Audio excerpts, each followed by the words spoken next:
Recording studio DJ Kanchan Raj Hajipur Vaishali.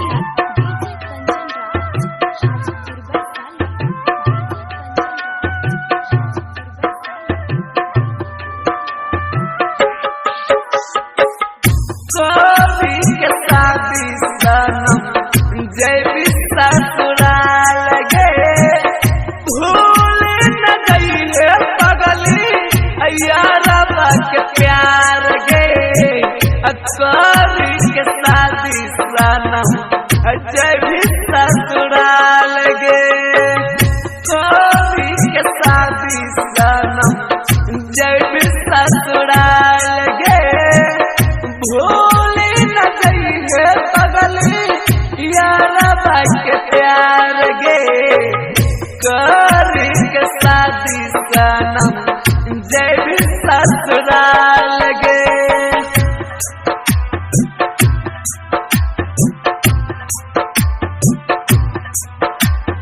DJ Kanchan Raj Hajipur Vaishali.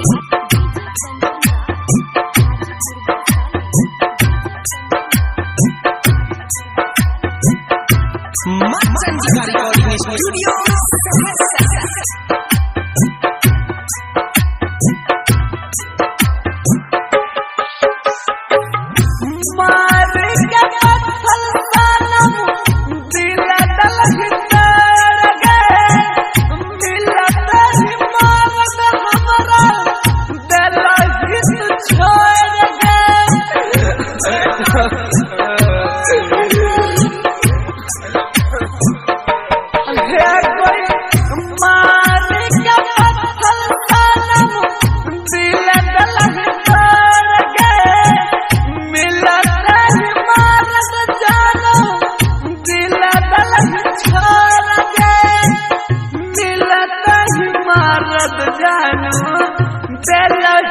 छोड़ गे करी के शादी सनम जय ससुराल गे अब भूले न जाइए पगली यारा के प्यार गे उड़ी चल गई पगली अपना छीक भेज गे।